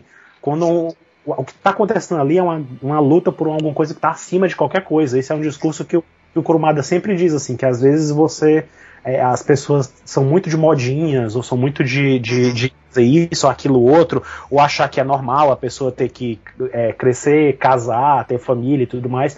Então, viver a vida sempre se divertindo. O Kurumada tem esse discurso de dizer que isso é só o que as pessoas impõem para as outras, entendeu? Isso não quer dizer que é para ser assim, entendeu? Que é uma regra, que todo mundo tem que seguir assim. E isso se aplica a vários outros estereótipos, em geral, que ele acaba colocando sutilmente ou até mais, né, abertamente, mas que ele não aborda isso diretamente. Ele não para de dizer o Afrodite. Eu acho isso muito bom, cara, porque isso, pra gente que tá do outro lado do planeta, com outro tipo de cultura, é muito... Porque geralmente, essas obras sempre têm... Essas obras que eu digo assim...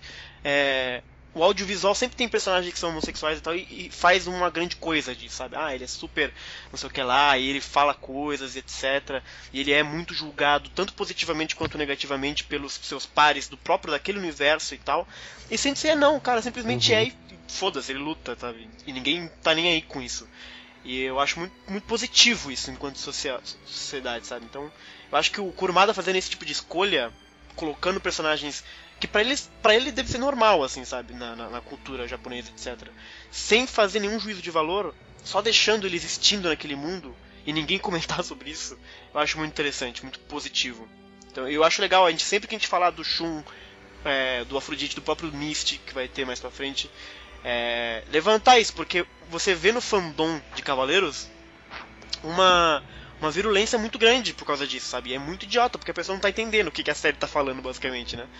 E eu acho bacana só levantar e pontuar isso de uma maneira mais severa, né, Brunão?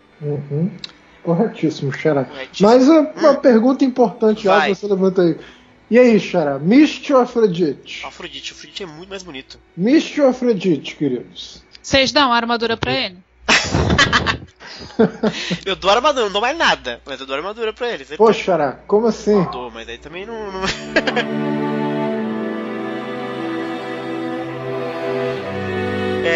Mas é que o Afrodite, a armadura de peixes é muito bonita, eu acho, cara, sabe? Ele é um personagem muito foda, assim, eu acho, visualmente falando, sabe? A questão das rosas e tal, eu acho ele muito particular, assim, dele, sabe? Porque os outros personagens, ninguém tem um adereço, vamos dizer assim, sabe? Ele é o único cara que tem as rosas, sabe? Ele é o único cara que tem algo a mais, além da própria armadura de ouro, que já é muito bonita, sabe? Então eu acho o Afrodite um personagem muito, muito completo, assim. Eu acho uma pena que ainda não tenha... Tipo, o Soul of Gold até fez essa coisa dele ser espertão e tal, etc. Mas eu gostaria de ver mais do Afrodite, porque eu acho o Afrodite um personagem muito bacana, assim. Do que nos mostraram, né? Não vi ele fazer muita coisa, óbvio, mas... Todo o conceito por trás dele eu acho muito lindo, muito bacana. Hein, Danda? E o Afrodite? O Afrodite... Eu vou ser sincera. Ih, você não gosta do Afrodite. Não, eu não gosto e nem deixo de gostar. Entendi. Tipo, pelo menos antes, tipo... quando assistia, quando era pequena, né? Eu tinha o preferido lá, que era o Máscara da Morte, que eu tinha do Máscara da Morte. Mas não... E gostava muito do Shaka. Mas, tipo, do Afrodite ficava, né? Tipo, era um Cavaleiro de Ouro, tá? Bacana. Eu apenas passei a ver o Cavaleiro de Peixe, não é? Foi com o Albáfica mesmo. Quando gente. Eu li, e depois já era o Albáfica, mas o Afrodite continuava a ser aquele personagem que eu não desgostava, mas... E realmente, posso falar, como muita gente se queixa, né? Só agora que gosta do Afrodite, não sei o quê. Mas eu tenho mérito da dúvida, porque eu não desgostava, mas passei a gostar no Soul of Gold, não é? Pra além que acha tudo nele é muito atrativo. Tipo, não só a própria armadura, como o personagem em si se mostrou muito atrativo no Soul of Gold. Tudo que ele não mostrou antes mostrou. Teve uma evolução magnífica dentro do que mostraram na saga de Hades. Quiseram passar dele, né? Teve uma evolução maravilhosa, como comentamos no caso do Máscara da Morte, que vamos falar dele, né? E no caso, todo este poder, né? Que é todo floreado, podemos dizer assim. Exato. Todo floreado. Muito mais do que qualquer outro. Exato. Atrai principalmente o pessoal aqui, né? Do sexo feminino. Né? Vá. É um chamativo. Pra nós, não é? Entendi.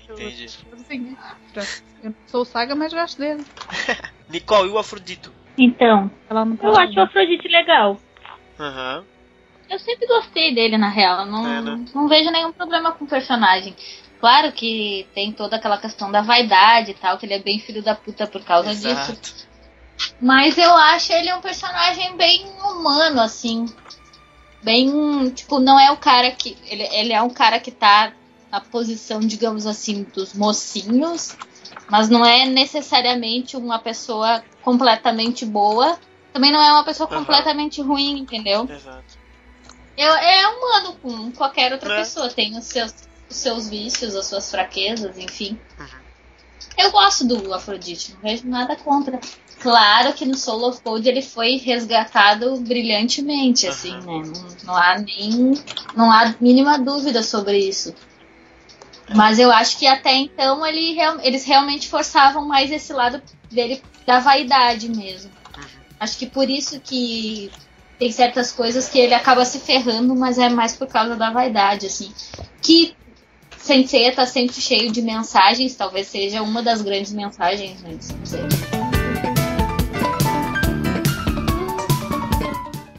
Se a gente for parar pra pensar, o Afrodite ele foi o cara que derrubou de vez o Seiya, cara. Se não fosse a Marinho, você tava até hoje naquele mar de rosa lá. É verdade. Não é verdade? Na verdade, não sei, né, Xará? A não ser que o Shun... É que o Shun morreu, então ia acabar, sabe? Se não fosse a Marinho... O Shun também que tem o mó... acabado ali. O mó Deus Ex Machina, a Maria aparecer ali também, né? Puta que pariu. Pois é, aí tem uma questão aí pro filósofo, não é? Pro nosso filósofo. Que questão? Por que é que a máscara deixa passar? Consegue fazer com que a pessoa passe? Um filtro de... Isso aí não é questão filosófica, não. Isso aí pergunta pro Kurumada. A máscara deve ser... sei lá. Então, não, segundo a Marin explica, o veneno não passa pela máscara, né? Assim, a máscara ela que filtra o ar de repente, né? Um é meio estranho também, mas... deve ser uma máscara especial, também. Deve ser só uma máscara de personagem. Eu digo o seguinte, depois que eu vi em Next Dimension um Cavaleiro de Ouro morrer por causa de cobra... Eu já não esquento mais a cabeça com esses negócios. Entendeu? Mas a florzinha ali do Afrodite é pica, mano, não é assim. Então aquilo... Você tem esse negócio. Aquilo simbolicamente é um amor frustrado. É um amor frustrado do Seiya. Eu quero saber quem que é o bofe que botou chifre no Afrodite. Só um mascarada que passa por lá. Não sei não. Acho que vocês estão vendo pelo lado... Pra mim é sempre o contrário. Pra mim é sempre o Afrodite que passou Deve ser o Saga. Maria. É o Saga. Imagina, a gente já descobriu. A hora que o Afrodite quiser, ele tem o Saga, gente. Vocês estão tudo louco. Não, mas imagina. Pra você ver a coisa da questão. Que homem, que mulher vai negar o Afrodite? Vocês estão tudo doido? Você acabou de negar? Eu nego porque... Toma, Xará. É que não fala o tipo dele, ora. Eu não tô investido na coisa. Se tivesse santuário, eu não sei também. Mas já vê pra onde é que o Mazei leva as conversas? Eu não, foi você, Danda, nem vem. Imagina se o Sagara tivesse aqui. Nossa senhora, o Sagara é... Tem que puxar o Sagara pra esses vídeos. Como eu sou fã de Saint Seiya, eu não tenho outra escolha a não ser gostar do cara, né? Como assim, velho? Não, você pode não gostar. Como assim, não? Escolha. Não, porra, eu falei aqui, Bruno, você você perdeu. Eu não gosto do Shura, por exemplo. Não, veja lá, calma. É claro que como fã de Saint Seiya, eu vou tentar encontrar formas de salvar o personagem, entendeu? Entendi. Mas, pra além disso, eu acho um personagem, assim, muito mal escrito na história. Tem muito pouca chance de aparecer. A gente... Muito pouca chance da gente ver ele como guerreiro. Muito pouca chance da gente ver a filosofia dele, que, como vemos, a filosofia dele é uma coisa assim... esquisita. Mega rasteira, porque o cara aparece muito pouco na história mesmo. Sim. A gente não tem a menor chance de ver ele florescer como personagem, entendeu? O cara é a flor da série, mas ele não floresce nunca. Que trocadilho horroroso. Então, assim, claro que como fã de Saint Seiya eu acabo gostando bastante dele, porque eu acho que tem umas salvadas que dá pra você fazer com ele que são geniais, pô. A parada que a Danda contou aqui da Rosa, eu não manjava direito disso. Eu acho foda, entendeu? Então, assim, eu vejo muito potencial no personagem, eu vejo assim, porra, os caras perderam, assim, uma oportunidade muito maneira aqui pra fazer um personagem foda. É aquela coisa, né? Conceitualmente ele é muito incrível, mas na história ele não acontece nada. Na história ele aparece, assim, nos momentos mais mal escritos de Saint Seiya. Isso pra mim é muito triste. Não diria mais mal escrito, mas ele aparece muito pouco. Sim, aparece muito pouco. A luta dele contra o Shun é legal, pô. Não é mal escrita a luta dele contra o Shun? Aquela parte toda ali é boa, pô. Sabe por que eu acho que é, Xará? Porque, tipo assim, nas lutas fodas de Saint Seiya, nas lutas boas de Saint Seiya, você tem uma construção da luta que demora uma década, tá ligado? Uhum. Aí chega na luta, assim, tá todo mundo pilhado, assim, todo mundo assim, já sabe o que vai rolar, tá todo mundo preparado. A da Afrodite, assim, são 3 episódios, acabou. Ah, mas a luta é boa, cara. Sim, pode ser boa, mas ela não tá no nível das outras. Não tem o nível de Camus, assim, Yoga e tal. Quer dizer, a luta Camus contra Yoga, assim. Mas aí você tá pegando a mais top luta, do mundo, velho.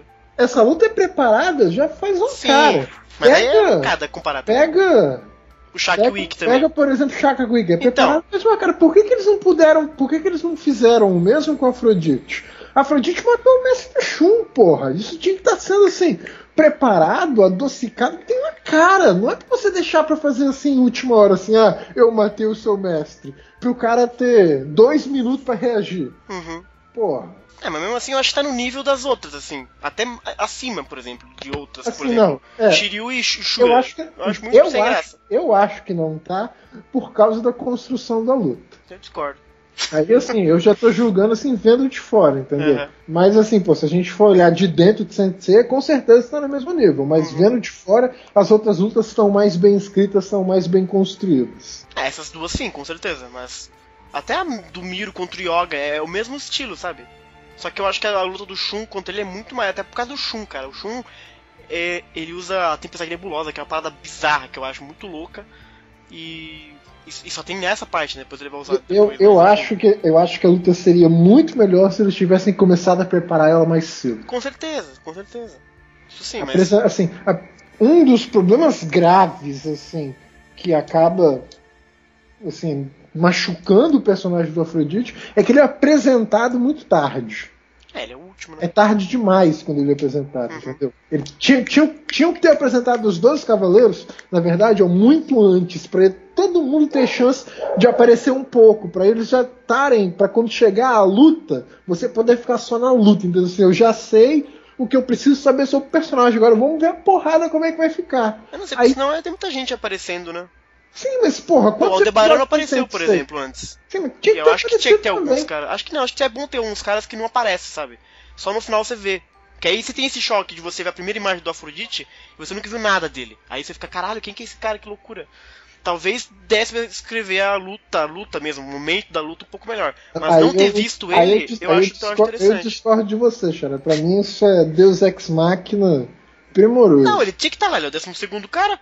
Sim, mas ele tem que ser apresentado pra gente. A gente tem que entender por que é o cara que tá lá. Acho que não, porque tem que ter 12 caras. Tem que ter 12 caras. Sim, mas por que justo ele? Não podia ser outra pessoa. A história eu sei, a história não é dele. Não tem problema, cara. Ele tá na história, ele tem que fazer sentido dentro da história. Ele faz sentido. Ele é o 12º Cavaleiro de Ouro. Porra nenhuma. Ele é o 12º Cavaleiro de Ouro, Bruno. Qualquer um que aparecesse ali vai fazer sentido, porque ele tem que estar ali. Não vai. É a regra que você colocou pra gente. Tem que ter 12. Assim, é questão de opinião, né, Xará? Pra mim ele tá exato. ali muito mal escrito. Mas é claro que como fã incondicionado de Saint Seiya que eu sou, a gente tenta vestir a camisa e salvar o cara, né? Mas a gente precisa ser honesto aqui. Eu curto ele mais do que grande parte dos dourados, assim. Eu gosto dos dourados, que eu sou uma putinha verme foda. Qual é o dourado que você menos gosta, Xará? O Shura. O Shura, pra mim, ele é qualquer coisa. Eu acho que eu concordo com você, mas... Mas eu gosto do Afrodite mais do que o Mu, por exemplo. Porra, Xará. O Mu é chato pra caralho. Não é não, pô. O Mu é foda. Ele é foda, mas ele é chato. Sabe o que quer da vida? Não, Xará. Pô, quando o Mu conta pro Shiryu que ele vai ter que dar o sangue dele todo lá, rapaz. O Mu tá muito doido lá. Então, exato. Eu não entendo do Mu. Um dia que a gente fizer o podcast do Mu, a gente vai falar bastante sobre ele. É melhor deixar, a gente vai se estender mais nesse podcast do Mu. Exato. Mais alguma coisa do Afrodite, senhores? Esqueci alguma coisa? Eu tenho 2 curiosidades ainda, né? Vai, manda ver. Ainda tem curiosidades. O Afrodite, no Japão, ele é dublado pelo Keiichi Namba, né? É verdade. E ele também dubla outro personagem importante na história de Saint Seiya, né? Ele dubla também o Julian Solo, o Poseidon. É a mesma voz. Olha aí. Em Soft Gold, ele teve a chance de dublar os 2 personagens. Exato, né? Exatamente. E aquela história do visual do Afrodite que a gente comentou no mito no podcast do Capricórnio, né? Que o Afrodite, ele estava explicando antes, né, que a Bandai estava produzindo os bonequinhos e tal, e não tinha até então uma imagem oficial do... Ironicamente, né, a gente gravou os 2 podcasts juntos, né, o Capricórnio e Peixes, justamente eram os 2 que na época que a saga começou, eram os únicos Cavaleiros de Ouro que a gente não tinha ainda a imagem definida, né? Todos os outros já tinham aparecido antes, de um jeito ou de outro, né? Então, assim, se bem que o Camus vai aparecer pouco depois, mas ele apareceu ainda antes do que, né? E aí eu até encontrei a imagem, enquanto eu estava falando quando a gente estava gravando, eu encontrei a imagem que eu tinha da primeira aparição do Capricórnio e do Afrodite, do Capricórnio e do Peixes, sem terem as suas imagens definidas. E aí vocês abrirem aí no link que eu compartilhei com vocês na fonte, né, na pauta, vocês veem a imagem, como vocês veem como era a primeira imagem do Shuri Camus, ó. Essa Shuri imagem era diferente, velho. Você vê como a cabeça dele era lisa, o cabelo dele era liso, parecia realmente que ele estava usando um elmo, né? Então, assim, o anime se inspirou muito nessa neutralidade que o Kurumada colocou no começo, né? Pra fazer as imagens genéricas que a gente conhecia. Por isso que o Afrodite, nas primeiras imagens do anime que a gente via, né, nos materiais aqui brasileiros e tal, a gente via aquela imagem do Afrodite parrudão e tal, com uma sombra nos olhos, sem parecer nada com o Afrodite que a gente conhece. Não tinha batom, não tinha nada. Pois é, porque realmente ele era neutro. O Kurumada não tinha definido ainda o que seria o Afrodite, como é que seria o jeito dele e tal. Então, assim, essa era a imagem que se tinha no mangá no começo, bem no começo das 12 casas.